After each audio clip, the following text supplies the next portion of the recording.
Good afternoon to all of you, and thanks so much that you took the effort to come to this room, because we are very excited to present to you our project on fruits and vegetables intake in low-income populations in Vietnam and Nigeria through system.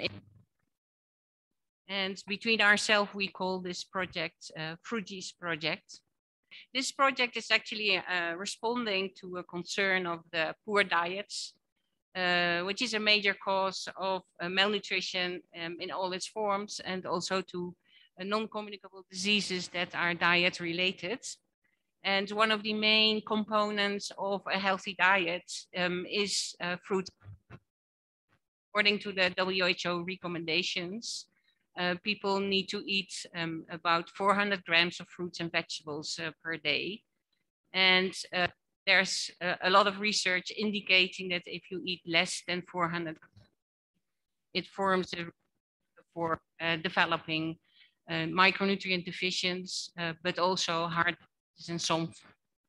And we focus on two countries, which is Vietnam and Nigeria. In Vietnam, 80% and later on in 2015, 57% of adults consumed less than 5 servings or 5 portions of fruits and vegetables per day. 5 portions being more or less 400 grams per day. In Nigeria, only 18%, 70%, 13% of households. Study areas in Nigeria, as I said, are urban and peri-urban areas in Nigeria around Ibadan, and peri-urban and urban areas in Vietnam around Hanoi. So the blue areas are our intervention areas. And because we implemented our project right in the middle of COVID-19 pandemic, we had to slightly change our design. So at the end, we also selected control areas in the 2 cities that are comparable to the peri-urban and urban neighborhoods that we selected during the baseline. And we will come back to this selection procedure and the effects as well. The design of our study, the experimental design, was divided into work packages. And let me start with work package 2, which was related to the innovations. So we developed innovations in a co-creation matter approach with retailers, and I call this a retail innovations. Work package 2A, maybe you will hear us mentioning work package 2A later in the presentation. The second was coupon-based food system innovation, where we developed vouchers and handed out vouchers to consumers, and that's work package 2B. And then we had the co-creation of promotion interventions together with consumers, and all of them in the area neighborhoods that we selected as study areas. So these 3 innovations are evaluated on their own, and we will present that. The first 2 are evaluations. The first one and the third one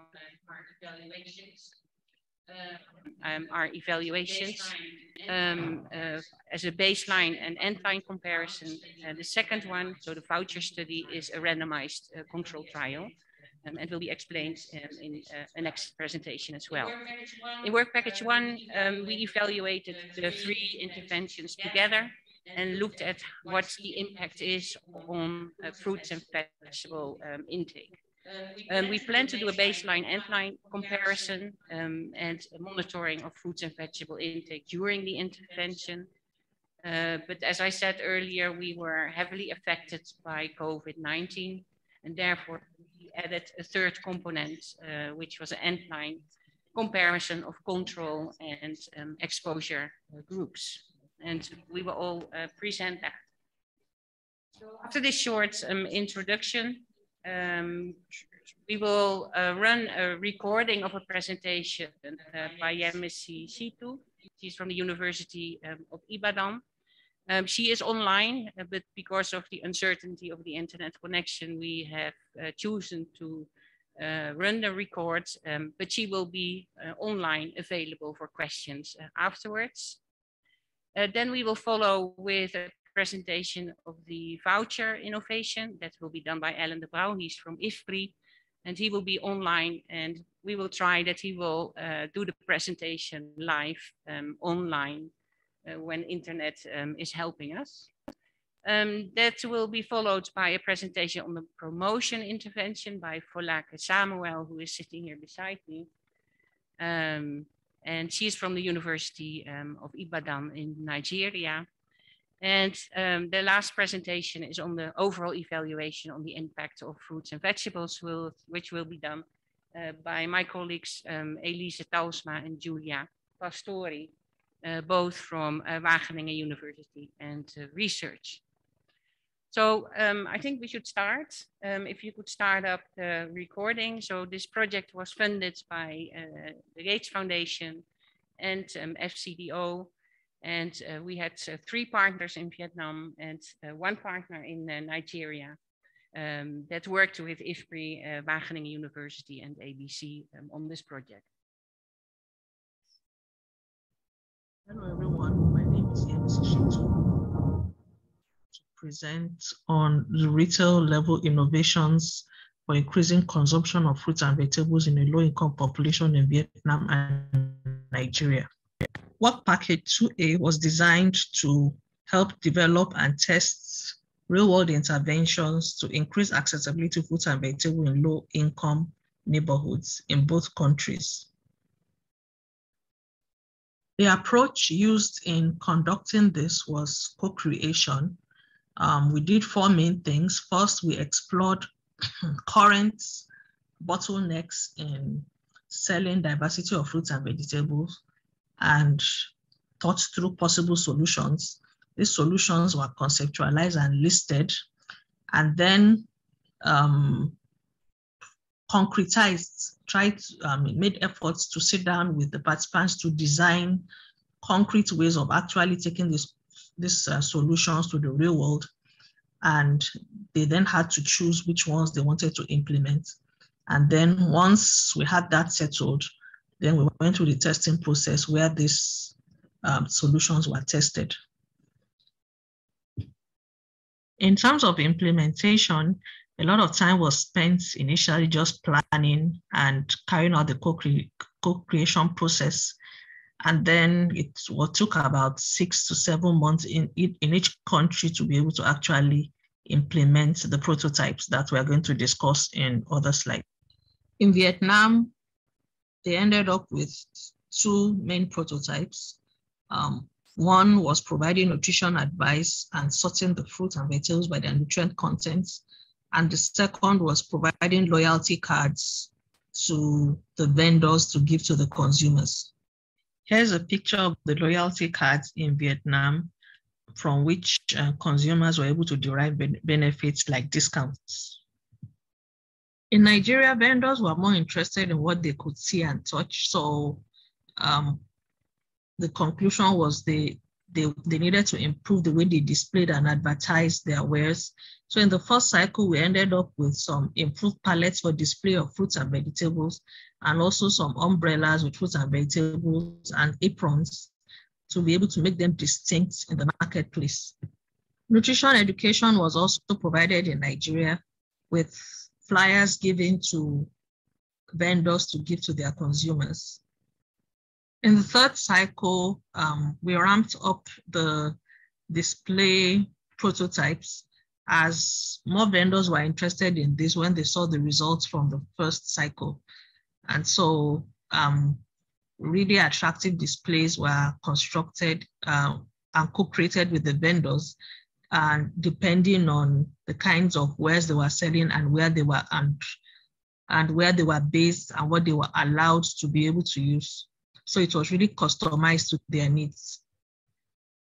And finally, different ways of displaying fruits and vegetables, providing variety at a low income cost, were also explored, even though, as we will see later, this was not a very popular option for consumers.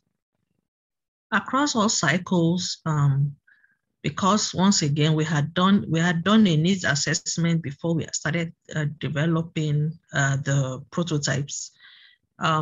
We had to also, based on need, provide some specialized trainings to the vendors. So we train them on hygiene, customer service, how to set up attractive displays. Of course, we spent a lot of time training on how to keep their books.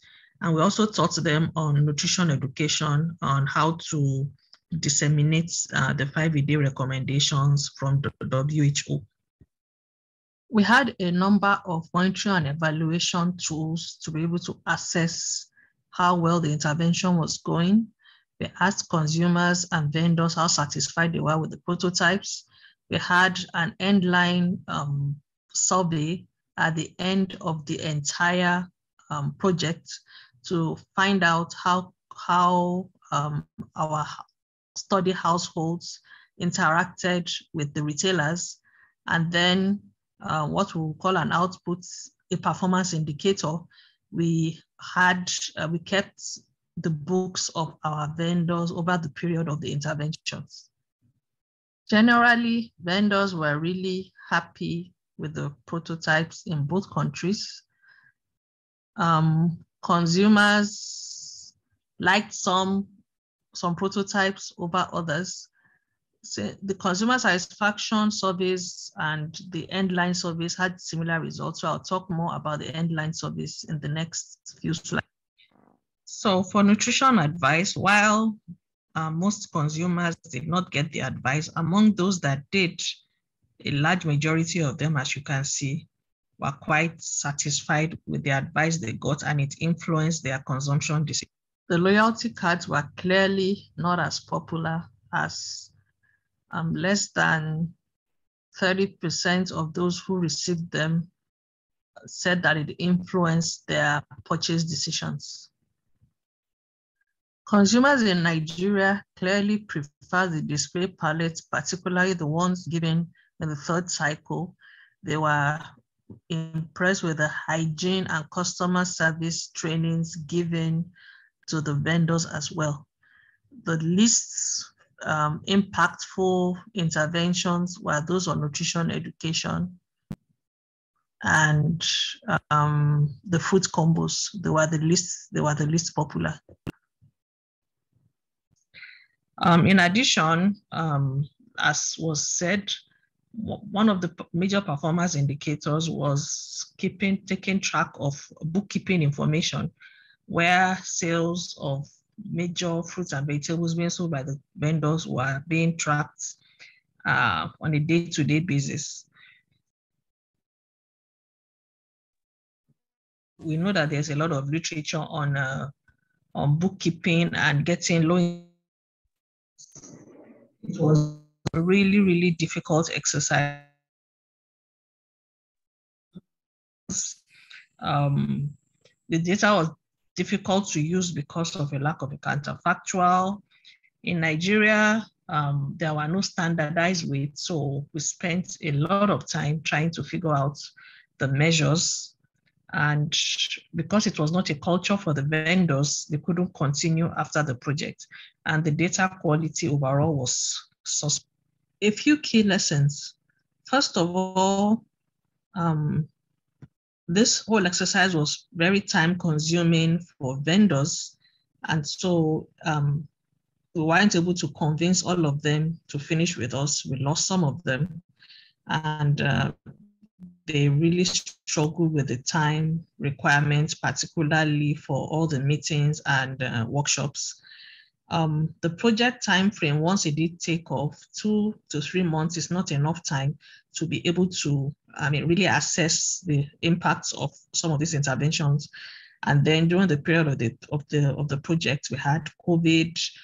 Fruits and vegetables are not available year-round, so there wasn't enough time, and there were some foods that never made it on the shelves of our vendors at all.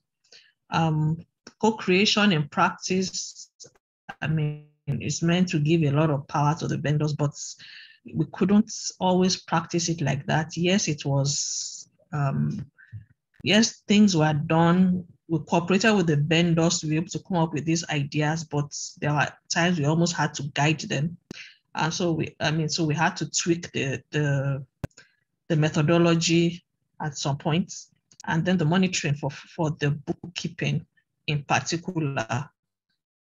I mean, the time requirement required a lot of time, a lot of resources, a lot of RAs. Thank you so much for listening. Thank you, everybody, for listening and being there. I'm going to talk about the coupon intervention, which was designed to test changing the affordability of fruits and vegetables. The basic idea here is that we targeted individuals or households with low fruit and vegetable consumption with discounts to be used in specific markets, which should stimulate demand as an economic theory. A second piece here is that by providing coupons for a long time, we thought we can potentially habituate consumers to increase consumption for after the intervention ends. So to implement this, we use the project baseline and then the first project end line to test whether coupons increase consumption in the first place. And then we followed with a second end line a few months after the main end line in both countries to test whether we see persistence, in this case, in fruit purchases.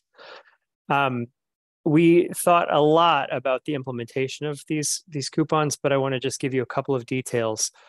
First, we selected vendors in both countries who met a specific set of criteria by country.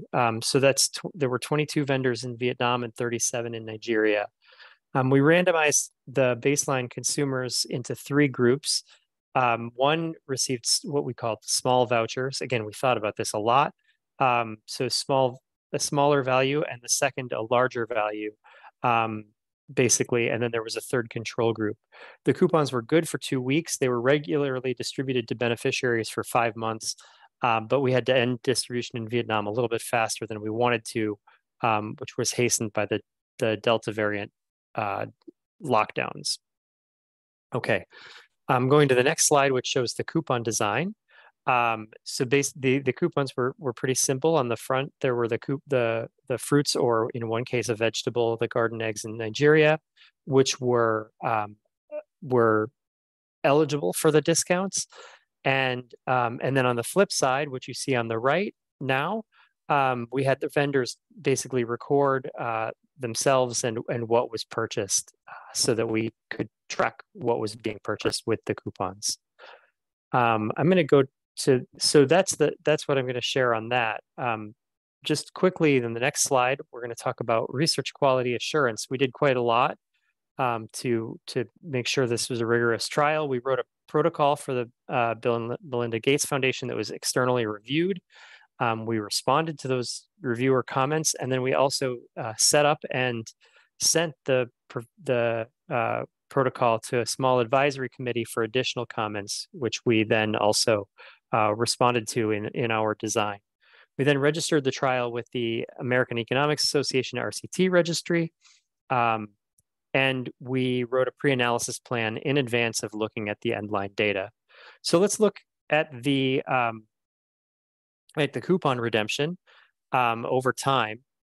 This is over the 20 weeks in Vietnam. You can see the blue line is the larger coupons and the green line is the smaller coupons. So it took a little while for people to start really using them, but then for a good set of weeks, there was quite a lot of redemption, between 70 and 80% of consumers. This fits with demand theory. The larger the coupon, the more often they were to use it. They were to use it, and then we can see that the lockdowns really start in week 18, and the coupon redemption falls off. In Nigeria, we had no such problem. We can see after a little bit of a ramp-up period, really strong redemption throughout the entire intervention. So let's keep those facts in mind as we talk about results. I'm not going to give you any results tables because of the short amount of time we have, but I want to talk about the results. The way that if you read our paper, we're more than happy to send it to you. What you'll see is that we're going to estimate basic equations where beta 1 is the effect of the larger transfer in the first end line. Beta 2 is the smaller transfer in the first end line. And then beta 3 and beta 4 are the larger and smaller transfer effects, average effects in the second end line. Okay, so let's talk quickly about the results. In Vietnam, I'm going to do this by country again. In Vietnam, there were some positive impacts of the coupons, particularly in the second end line and among the larger coupons. So there does seem to be some persistence of effect or habit formation that took place. There was a spending increase of over the control group of about $1 per week per household, or about an 18% increase over the control group spending on fruits in this case. We see some increase in non-targeted fruit consumption, in particular in bananas in the second end line. That's, not, we weren't targeting those fruits we were targeting those fruits for specific, basically because we knew that they'd be available, et cetera. So there's no real problem with an increase here in non-targeted fruit consumption. And then these are intent to treat effects. Oops, that was a little fast. So we're averaging over compliers and non-compliers both. And so the effects among compliers, people who actually use the coupons, have been higher. Finally, there's no real evidence of substitution effects anywhere in the outcomes. If we next go to Nigeria, we saw that the coupon redemption was quite strong for much of the intervention. However, the end-line surveys do not suggest any differences in consumption between the treatment and control groups at all. So we don't, the first end line really did take place a little while after the coupons stopped being distributed. So that had an effect, and then we don't see any evidence of habit formation. However, the monitoring surveys do suggest that the coupons led to more consumption during the intervention. And that suggests that the coupons alleviated a constraint on fruit consumption, but households were just not able to afford purchasing more fruit once the coupons ended. So implications of this little pilot are that it's possible to increase fruit and vegetable consumption through coupons, essentially reducing the price of healthier products. And that's just as we would expect from consumer theory. So there could be a policy option, for instance, targeting specific amounts of cash transfers to coupons for fruits and vegetables or other more nutrient-dense foods. However, more information is needed to understand under which conditions habit formation is possible if you were to take that. If it was to be a sort of a long-ish program, but not a program that doesn't ever end. So those are our thoughts, and we thank you for your attention. And I'm going to pass on to Tusi. Good evening, everybody. I want to talk now about the third work package in work package 2, which talks about promoting the messages, making promotion campaigns and messages to improve acceptability among the low income. Inge, in the introduction, told us about the 3 A's, the acceptability, affordability, and accessibility. This focuses on acceptability. Next slide, please. So the objectives of this particular aspect, like I said, was to enhance acceptability, mainly in terms of acting to consume an adequate amount of fruits and according to the WHO recommendation of 400 grams per day or 5 servings, and also to translate this science into what they will understand practically and to promote that, to enhance acceptability. We designed various promotional campaigns. We targeted these campaigns in low-income communities in Vietnam and Nigeria. And the theory behind was just to either address triggers or cues to remind them or to help them consume fruits and vegetables, to also promote ease of action of preparing and consuming fruits and vegetables, or to actually introduce the issue of rewards or reinforcement, even if in form of just information.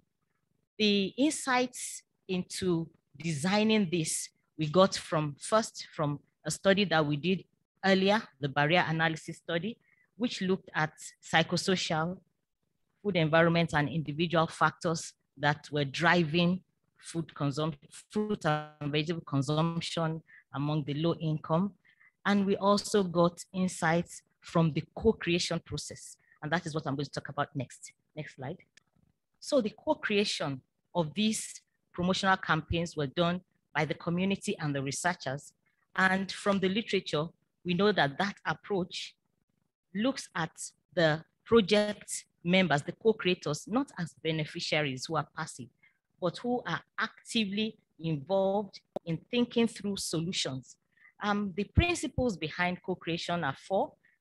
From the literature, we have empowerment, mutual learning, and ownership.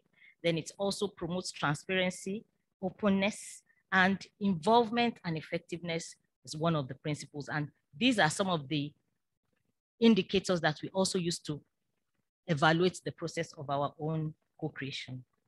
The process we used was iterative. Along the line, we kept on checking, monitoring to see whether we were listening to each other, co-creators, and whether we were moving towards what we really wanted to see. And that was to design the promotional campaigns. The result of co-creation is always that it empowers, it helps ownership, it promotes satisfaction among the end users, and the adoption of messages is usually high. So in Vietnam, there were 25 community members who joined the researchers as co-creators. And in Ibadan, we had 32 Ibadan in Nigeria. The participatory techniques that we used were around the human-centered design. Next slide, please. So some of our co-creation outputs, we started by co-creating our slogans. What would be for this campaign? And together created that, created the logo, ideated, and then passed. Sorry. Work of these diagrams, and we see that in Nigeria, the slogan was fruits and vegetables are good for the body. And in Vietnam, for a beautiful life, add vegetables and fruits to your daily needs. Next. We also had key messages that centered around the 400 grams, 5 a day portion, centered around hygiene, centered around costs, seasonality and availability of fruits, and so many other things. Next slide, please. So what were the activities? We had various activities that varied from Vietnam to Nigeria. In Vietnam, there was market activation, road shows and market events. And then there were training courses for vendors, fruit and vegetable vendors, that took some time. The vendors, especially those among the low-income communities where we carried out the study. Then in Vietnam, there was also a heavy reliance on social media. They used the most popular, the Zalo and the Facebook, to upload content and to really promote the messages. And there was also loudspeaker announcements. It was acceptable in that context to make early morning loudspeaker announcements. And so they made use of that. In Nigeria, we used another approach. Of course, it was co-created. It came from the interaction between the researchers and the community. So we went to antenatal classes in the primary healthcare centers in the low-income neighborhoods. We also talked to the association, our gatekeepers, and key employees that in the community.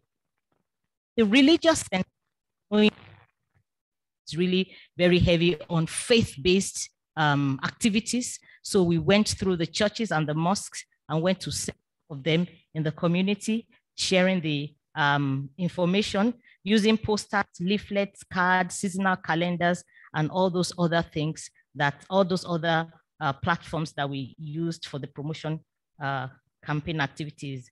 A very important aspect was the radio outreach, which was informed by what the consumers said.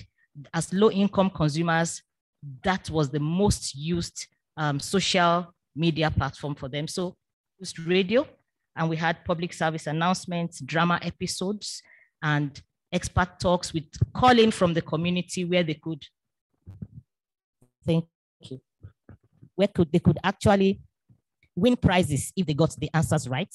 And then we tied that also to school activation.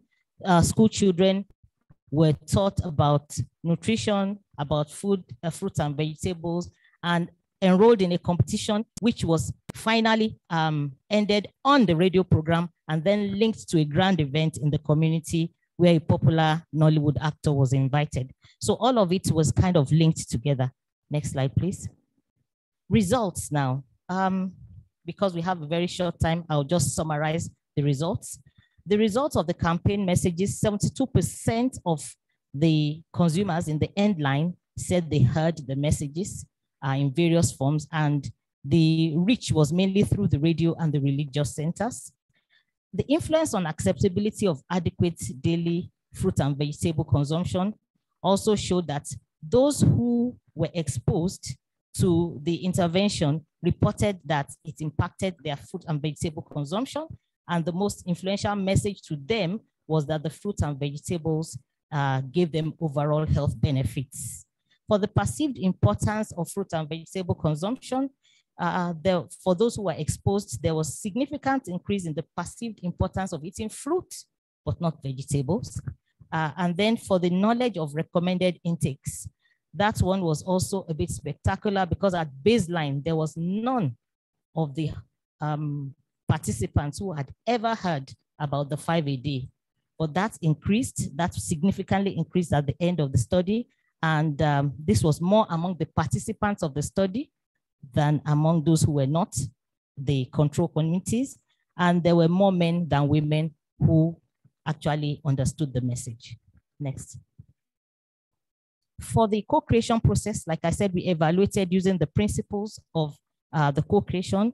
And for involvement and diversity, we saw that we selected across age groups, across gender, across occupation, even amongst the low income. So the involvement was well articulated.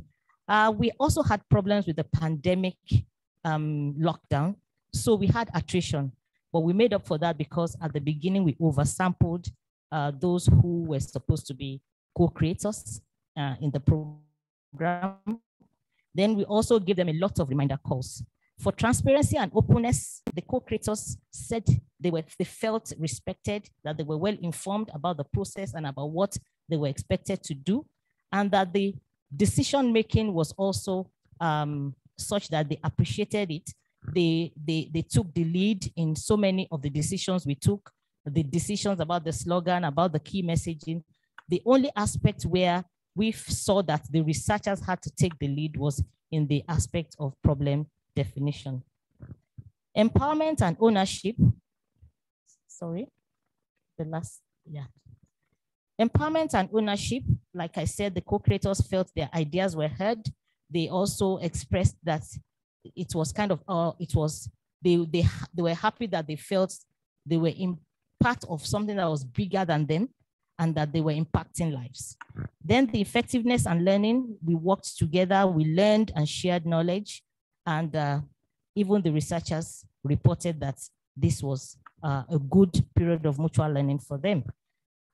Next slide, please. So all that we did suggests that co-creation is a helpful approach that should be incorporated into our research. It gave the opportunity for the community to actually give us locally tailored designs that were context specific, that were doable and feasible within even the deprived neighborhoods, the low income. The study also yielded options for promoting increased acceptability of fruits and vegetables in the context of low income populations. The campaign strategies that we used, we were able to see what works, what did not work so well. And so it gives us the potential to help increase fruit and vegetable acceptance among low-income communities. Perhaps one of the most spectacular was the aspect of translating the 5-a-day recommendation from science to the daily living. So the aspect of picking the fruits and the vegetables, weighing them, presenting them in serving sizes, communicating that, and dispelling, wrong notions of 5-a-day means 5 fruits and 5 vegetables. not the serving sizes. For us, I think that was one of the spectacular aspects of this study.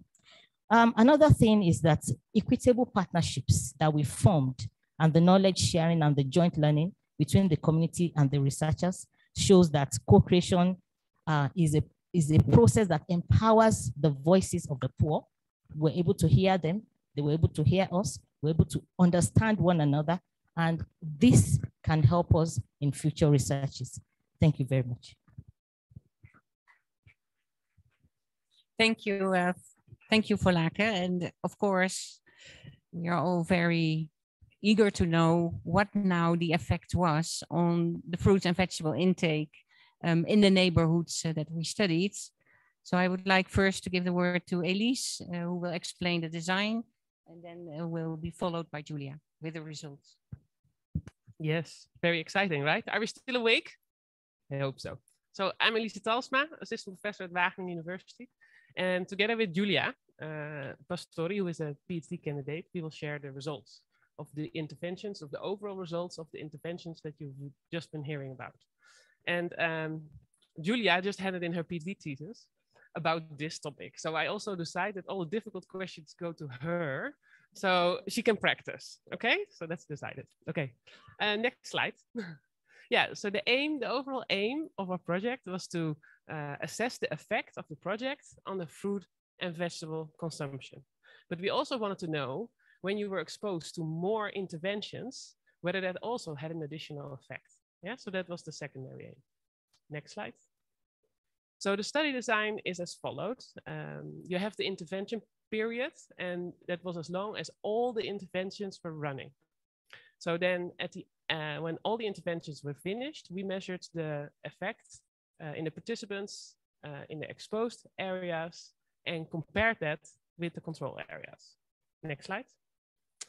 So you've already heard we wanted to do baseline endline comparison, but it was not possible due to COVID disruption. So we ended up with a cross-sectional study where we looked at the effects, compared the exposed areas with the control area.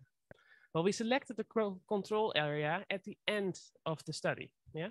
But we did that in a similar way as we selected the exposed areas. So the groups had more or less similar socioeconomic characteristics, but they were not exposed to the interventions. Well, the method that we used, in the end, we ended up with approximately 300 participants in both Vietnam and in Nigeria, and as well in the exposed area as in the control area. And the participants consisted of males and females. Yeah. And then we used 24-hour recall. We used 2 24-hour recalls per participant to assess the fruit and vegetable consumption. And then we also used the self-reported exposure to the interventions based on a household questionnaire. For analysis, we used the mixed models where we looked at the exposed versus the control, and also whether the degree of exposure had any effect. And then over to Julia.